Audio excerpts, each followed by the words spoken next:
봉헌식을 위한 준비, 정결한 몸과 마음이라고 하는 큐티 제목으로 말씀을 나눕니다. 오늘 본문 말씀을 보면 22절에서 26절까지의 내용을 보면 제사장 가문 지도자들 그리고 레위 가문의 지도자들, 특별히 예수아와 요야김 시대 이후에도 제사장들의 이름이 기록되었음을 진술하고 있는 삽입 기사를 볼 수 있습니다.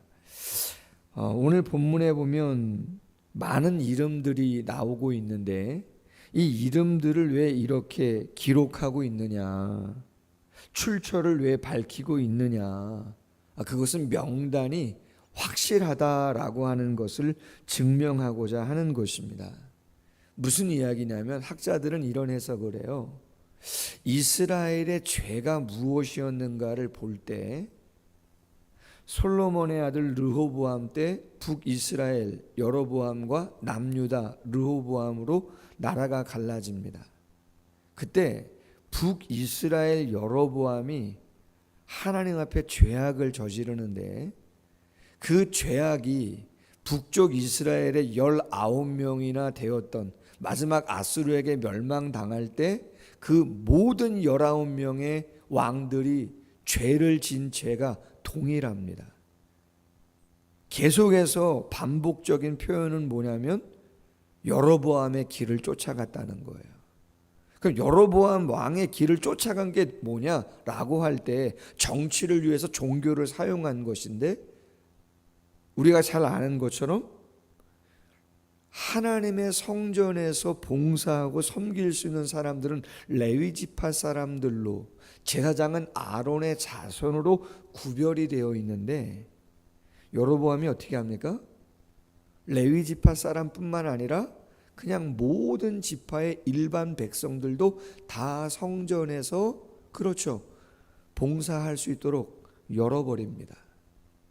그리고 장소도 하나님이 지정하신 곳은 구약시대에는 예루살렘이라고 하는 수도 안에 있는 성전에서만 하나님께서 예배할 수 있도록 하셨는데, 분열되고 나서 북쪽의 이스라엘 백성들이 남쪽으로 가면 르호보암을 섬기고 마음을 빼앗길까 봐, 야 아니다, 저 북쪽 단에 남쪽 베델에 금송아지 만들어 놓고 우리를 인도하는 신이라고 이야기하면서 제사하게 했단 말이에요. 뿐만 아니라 절기의 날짜도 하나님이 정하셨는데 아주 흡사하게 한 달 정도 차이를 나게 해가지고 절기도 바꿔버린단 말이죠. 크게 이 세 가지가 정치를 위해서 신앙, 종교를 수단으로 사용했던, 하나님을 섬기는 것 같지만 하나님의 말씀과는 전혀 다른 모습으로 이스라엘 백성들을 신앙생활 하게 했단 말이에요. 왜 느헤미야가 제사장과 레위와 노래하는 자, 문지기들, 그 수많은 사람들의 명단을 끊임없이 기록하고 있느냐? 강조죠. 우리는 다시는 포로 생활, 끌려갔던 그 처참한 생활 하지 않겠다. 왜 그러한 징계가 하나님의 백성, 하나님의 성전이 있는 예루살렘에 내릴 수밖에 없었느냐?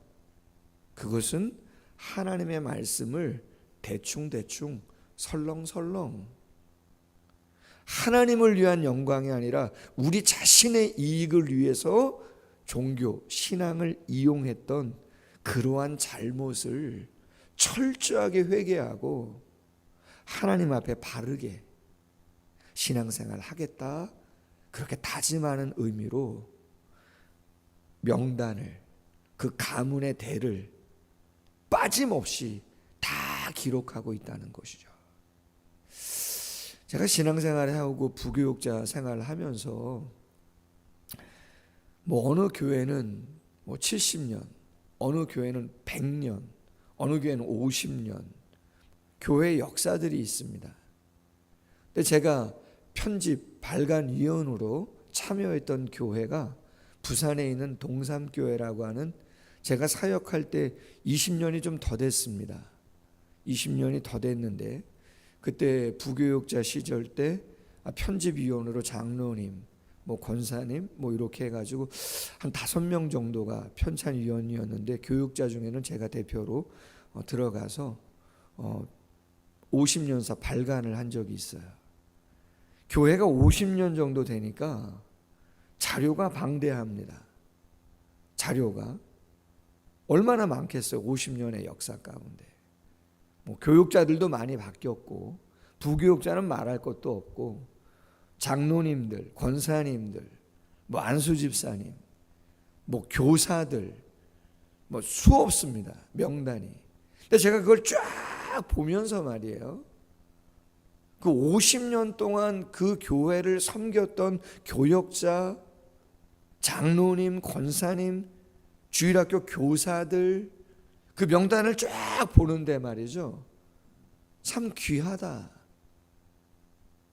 이게 앞으로 100년 후에도 남을 자료인데,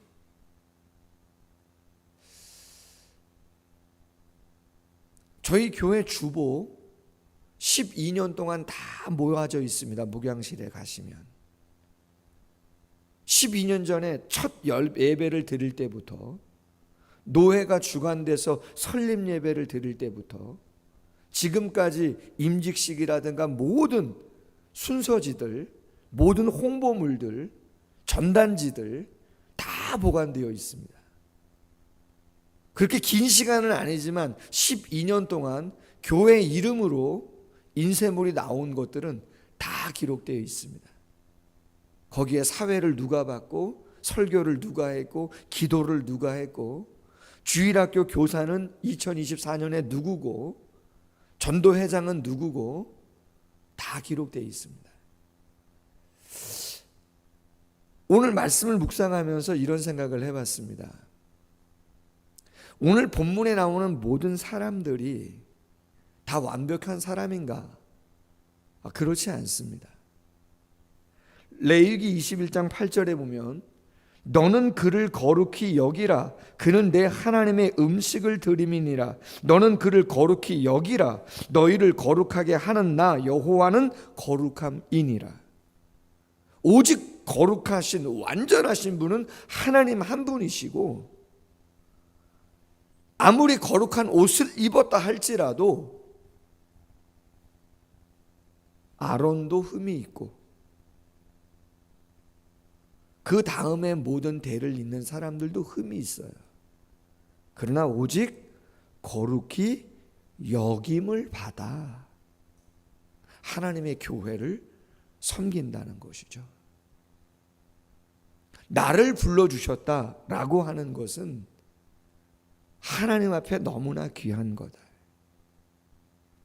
이름만 올려놓는다고 되어지는 게 아니고, 그 직분과 그 위치에 합당한 삶을 살아가는 것은 너무나 중요한 것이다. 여기 은퇴하신 분들이 계십니다. 목사님들도 은퇴하시고 나서는 자유로우시죠. 거의 본교에 출석하는 일은 많지 않습니다. 부담을 드릴까 다른 교회로, 심지어는 다른 교단, 교파로 가셔서 노년을 보내시는 목사님들도 많이 계십니다. 저는 담임 목사입니다. 하나님이 이 교회를 섬기라 할 때까지 인간적인 그 어떤 것이 아니라면 시무 목사로, 시무 장로, 시무 권사, 시무 안수 집사라면 그 교회를 충성하셔야죠. 그게 맞죠. 명단이라고 하는 것은, 기록이라고 하는 것은 정확한 것이고 의미를 담는 것이죠. 아무 의미 없이 그런 일을 왜 하겠습니까?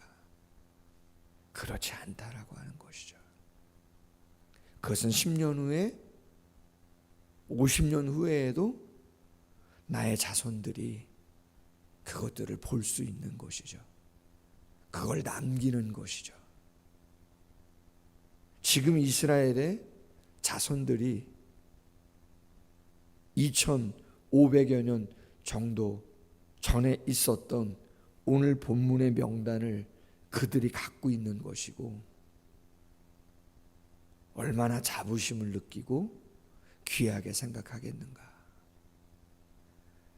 특별히 오늘 말씀에 보면 24절 하반절에 하나님의 사람 다윗의 명령대로 순서를 따라 주를 찬양하며 감사하고, 25절 하반절에도 다 문지기로 순서대로 문안의 곳간을 파수하였나니, 역대상 25장에 보면 레위인들 가운데 24반열이라고 하는 것은 쉽게 말하면 조를 짰다 이 말이죠. 24개 조를 짜가지고 찬양대를 조직해서 순서대로 1조 찬양하고, 그 다음 주에 2조 찬양하고, 그 다음 주에 3조 찬양하고 순서를 정하여 감당했다 이 말입니다. 그 순서를 정해놓은 것은 의미 없는 것이 아니다. 순서대로 한단 말이죠. 질서 있게 한단 말이에요. 부득이 사정이 있을 수 있겠지만 원칙은 뭐예요? 정해놓은 순서대로 질서를 따라, 그래야 하나님이 기뻐하신다. 왜요? 고린도전서 14장 30절, 하나님은 어지러움의 하나님이 아니요 오직 화평의 하나님이시라. 40절, 모든 것을 품이 있게 하고 질서 있게 하라, 그렇게 되어 있어요. 어지럽게 하지 말라 말이죠. 그때 기분 따라 하지 말라는 거예요. 정해졌으면 정해진 대로 하라. 그게 맞는 거다. 그게 하나님이 기뻐하시는 거고, 교회가 규모가 있는 거고, 든든히 세워가는 거다, 그런 것이죠. 이 사람 저 사람 아무나 아닙니다. 하나님의 교회는 하나님의 이름으로 신앙의 고백이 있는 자가 하나님의 일을 감당하는 거죠. 그렇지 않다면 교회가 세상과 다를 바가 없다 이 말이죠. 크게 두 번째는 27절 이하에 보면 오늘 큐티 제목처럼 봉헌식을 위한 준비, 정결한 몸과 마음이라는 제목이에요. 여러분, 성벽을 봉헌하는 그러한 기사가 이전에 있었나요? 없습니다. 성전을 짓고 나서 봉헌하는 것은 있었지만, 다윗 시대에도 성벽은 있었지만 성벽을 봉헌했다라고 하는 기사는 없어요. 그럼 왜 느헤미야 시대에 성벽을 재건하고 나서 봉헌식을 하는가라고 하는 거죠.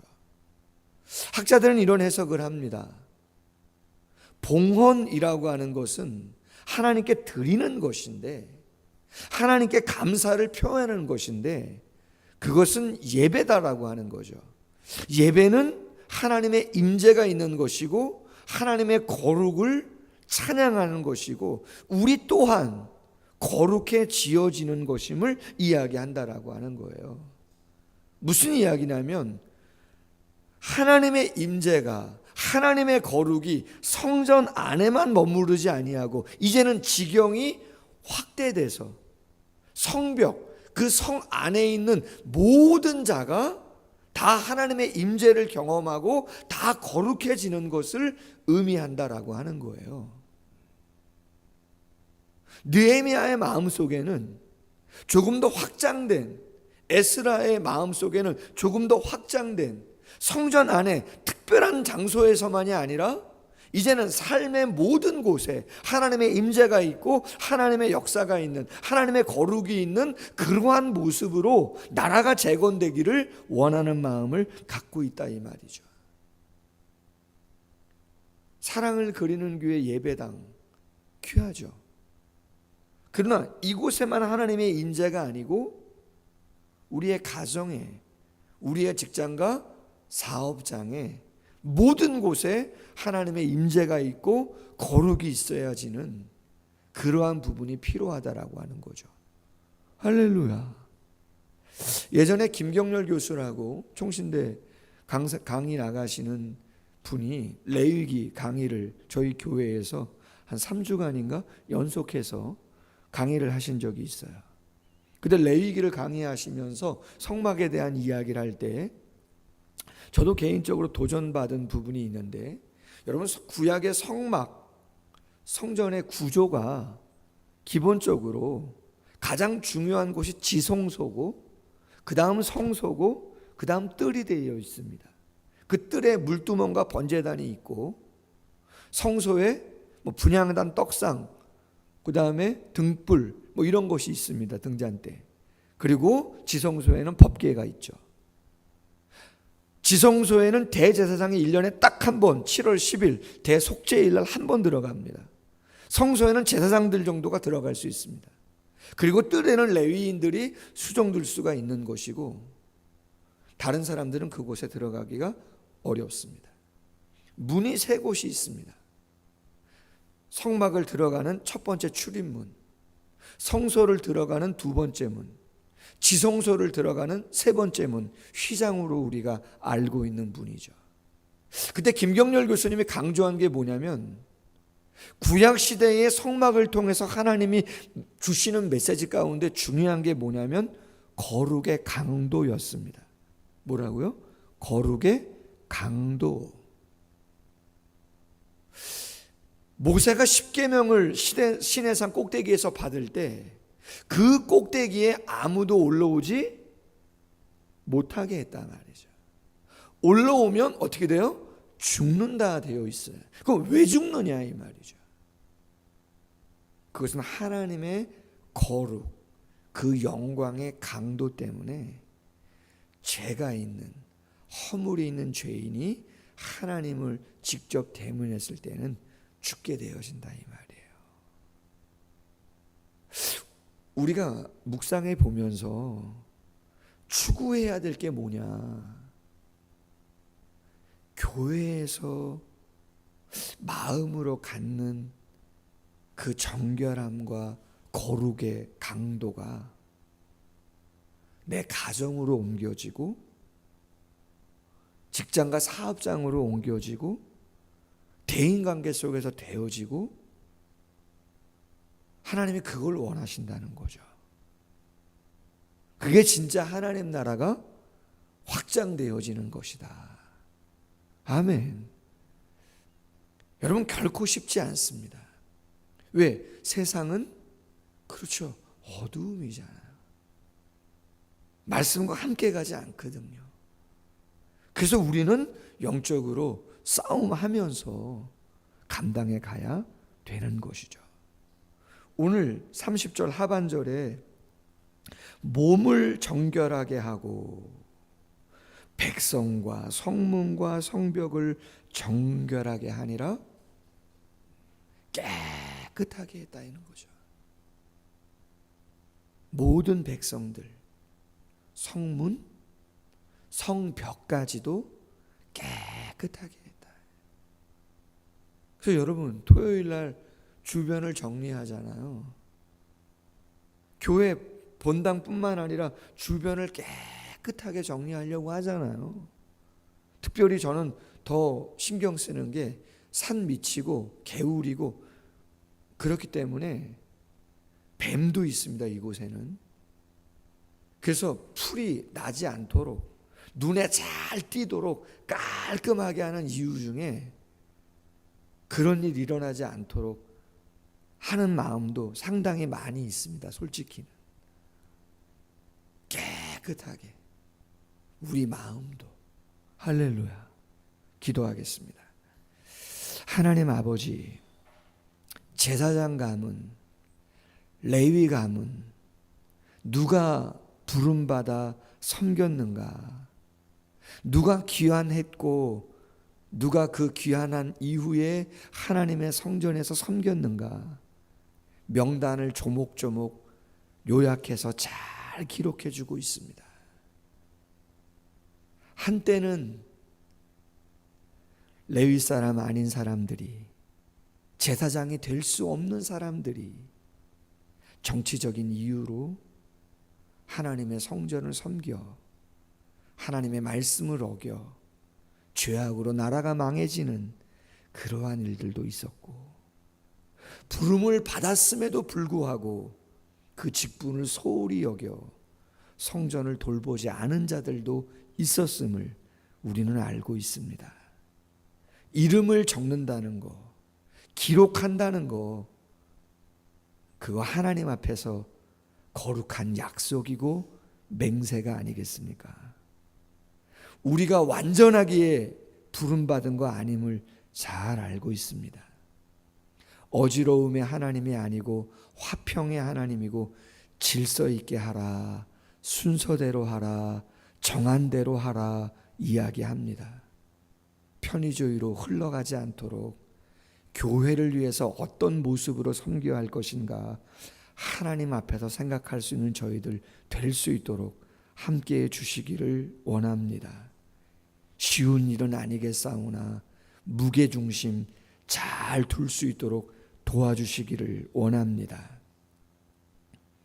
아버지 하나님, 거룩의 강도가 교회 예배당 안에서 뿐만 아니라 가정에서도, 직장과 사업장에서도 점점 확산되어져 갈 수 있도록 함께 해주시기를 원합니다. 그 마음으로 삶을 감당하여 하나님의 임재가, 하나님의 나라가 더욱더 확장되어져 가는 은혜의 모습이 있을 수 있도록 도우시고 함께하여 주시옵소서. 감사하며 예수님의 이름으로 기도하옵나이다. 아멘. 계속해서